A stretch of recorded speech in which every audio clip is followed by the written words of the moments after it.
Welcome to the Secure CIO, the podcast for technology executives who are tasked with hiring and retaining great cybersecurity leaders.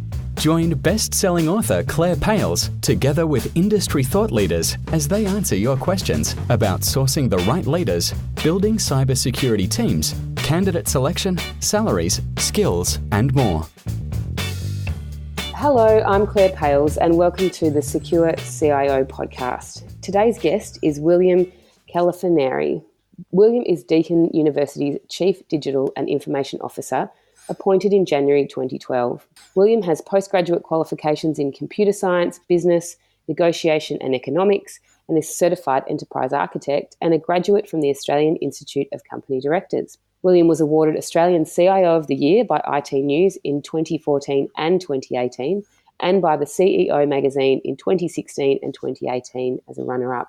William is the recipient of the Computer World Premier 100 Global Technology Leaders Awards and has received the 2018 CXO Gold Disruptor Award by the Australian Computer Society.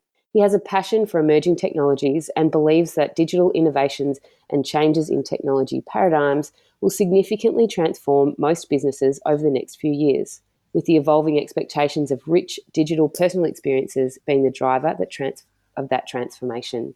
William, thank you so much for joining us today.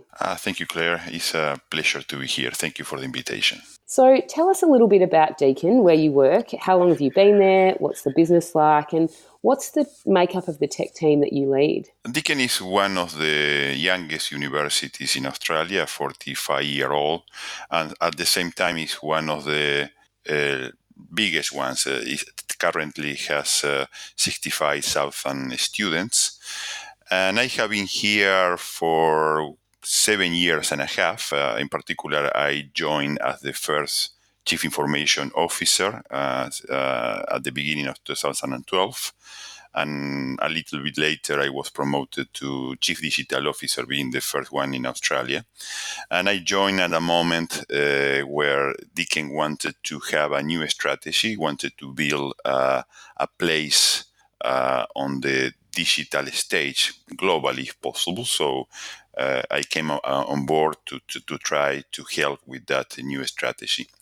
And basically the team I have today is a combination of the typical IT discipline plus all the new disciplines that we started to see appearing with the digital age, plus a little bit of transformational disciplines as well, if that makes sense. And so the security team also sits under you? Yes. And what's been your experience across your career as a head of tech in relation to cyber? Is the role at Deakin the first time you've had security sit underneath your remit, or have you had that before and led security staff in the past? Well, I should say that it's the first time I have security with the weight, with the importance, with the scope that is necessary to really protect an organization. Of course, in the past, across many roles, I had some kind of responsibilities in terms of security and protection, but never an overarching responsibility as I have had in the last almost 8 years at Deakin. So you mentioned to me when we met that the Deakin security team has 8 staff. How did you bring that team together and ensure that it was going to fit the needs of Deakin and the needs of your strategy? Yes, that's correct. The Deakin security team has 8 staff, but that is just a portion of the picture, because during the last 3 years, I have been running a big cybersecurity program called Deakin Shield that also has plenty of people, plenty of specialists delivering the specific streams of that program. So what I am trying to say is beyond the business as usual team, during the last 3 years, I have had more people working on business as usual plus project initiatives.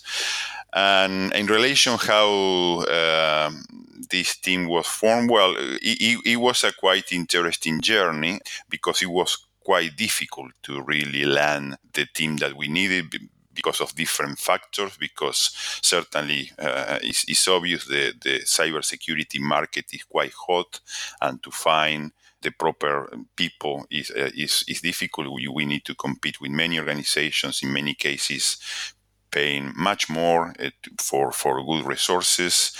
The other factor was that the cybersecurity domain is quite dynamic. From one year to another, many things may change, and we need to react to those change with different approaches, with different initiatives, with different resources. So I would like to say that I have a clear picture at the beginning, and we formed the team as as that picture showed that. But it was not the case. It was a little bit of learning during the journey, was a little bit of adjustment. And of course, it was a big problem in terms of finding the right people. Universities, we have some advantage that in general we have our own generation of cybersecurity, especially we have our IT school in one of the faculties, and of course we generate cybersecurity professionals.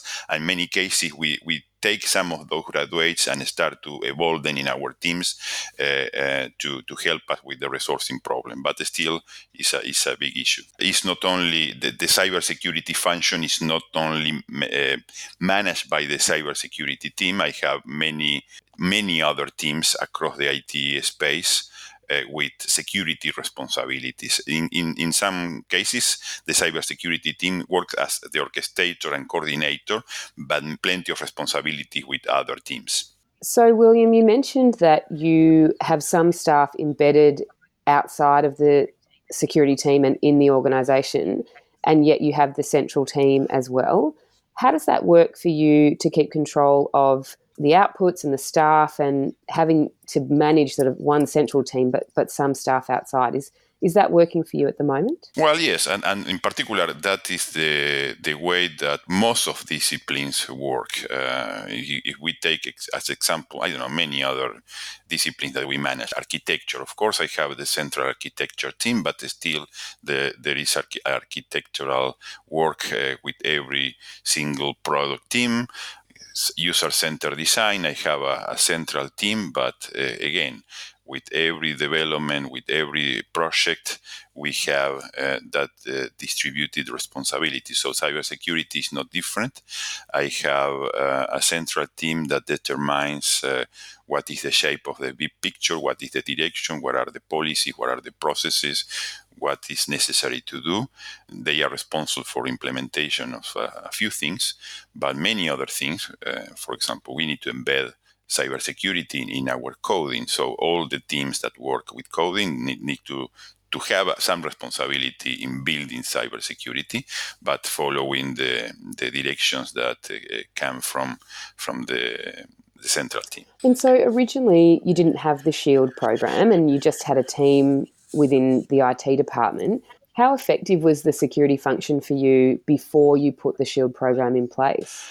It was effective as a reactive function, but we quickly realized that that was not going to be enough for the degree of progress that cybercrime was having at that moment. So we need to react, having a proactive approach, trying to build our capabilities to be prepared to what we believe was going to be necessary in years in the future, and that that was demonstrated. I mean, cybersecurity is a complex discipline that is evolving quite quickly in terms of the risk that any organization need to deal with, and to have that program to build capabilities ahead of the business as usual reaction to things was absolutely necessary. So that is what we did. We initiated the Deakin SHIELD program 3 years ago to really have an overarching capability building initiative around the cyber security domain. And so once you had that recognition that, you know, security was going to be a much bigger piece of work for you, and you're going to have the SHIELD program, and therefore you were going to build out the capability, what were some of the challenges you've come up against in your efforts to build the right team? And, you know, has it been budget? Has it been sourcing the right people? What are some of those challenges that you've come up against that people listening might be able to relate to? Well, in terms of budget, that was not a problem because certainly at the top level of every organization these days, there is a clear understanding of how risky is this space and how important it is to invest to be in a good position. So that was not a problem from my perspective. I proposed to really take a very serious approach in this domain, and I was supported with the proper funding. But yes, as I said before, to find the right people, to find the proper shape, to come with a really good big picture for that program was an intellectual challenge. So yes, basically the combination of understanding what were all the factors that we needed to consider, plus resourcing the right people, were probably the two most important challenges. And the extra element here is, in general, in the past, cybersecurity was about protecting infrastructure, technical infrastructure, was protecting networks, it was about firewall, about protecting desktops, or etc., etc. One of the big challenges that we had during this program is that today the most important attack vector these days is people. I mean, certainly it's a lot easier for cyber criminals to trick people than to penetrate infrastructure. So these days, 90% of the successful attacks are coming from social engineering side of things. So to create the proper program to educate and to take the awareness of our people to the next level, was another big challenge for this program. So when you're not leading the tech department at Deakin, you also do a lot of work as a non-executive director and advisor. What are you seeing in that side of your work from a security perspective? Are boards expecting more of security team? Well, certainly, I understand this is a very well-known issue across boards, and that is not a problem. That problem perhaps was there many years ago. Today, any board knows that probably the highest risk of the organization, even more if that organization has digital engagement layers, is going to be the cybersecurity domain. So that is very well known across all organizations. I believe boards are quite on top of that. They don't necessarily have the knowledge to understand how this is evolving or what is necessary to do. What they expect is to have a strong function within the organization that can provide them with peace of mind, and that is generally what they try to test. If the team, the function, the executive within the organization is strong enough in that space for them to be in a comfortable state of mind in terms of security. And so, given your work as a technology leader and as a board leader and in general across the industry, if there was one piece of advice you could give to CIOs who are planning to lead a security team or currently leading a security team, what would be one thing you would say? Well, probably will be related to one point I mentioned a minute ago. Certainly, any overarching cybersecurity program and any team will focus a lot on technical infrastructure, and that is the typical approach. That is where most of the investment goes normally from a cyber defense perspective. However, most of the problems are coming from the weakest link in the chain, that is our staff.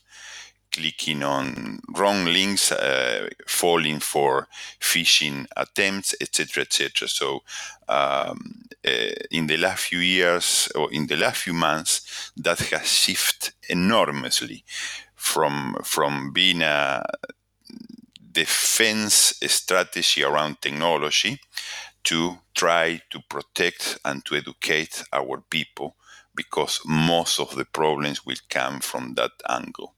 So my piece of advice will be work on education mainly. That is the most vulnerable part of the organization. Yeah, it's certainly been a journey, I think, for all organizations from, as you said, that really understanding the technology side of security right through till now, where we're much more focused on the people side and getting to people to come along on the journey, for want of a better cliche. So I think, the SHIELD program for you guys has been a huge investment. And if people want to chat to you more about that, or where can they find you to understand a bit more or chat further? Well, I have my LinkedIn profile and my Twitter profile. They will easily find me, and I am quite active on LinkedIn particularly. So happy to interact with people through those channels. Great. Thank you so much, William, for sharing today your thoughts around cyber, and I really appreciate your time. It has been a pleasure, Claire. Have a good day. You too. That's all we have time for today. Thanks so much for listening. For more information on all our guests, check out the show notes at thesecurecio.com, where you can also find more information on the Secure CIO framework and sign up for my newsletter. If you loved the show, please subscribe to the podcast and feel free to leave me a 5-star rating. I'll see you next week.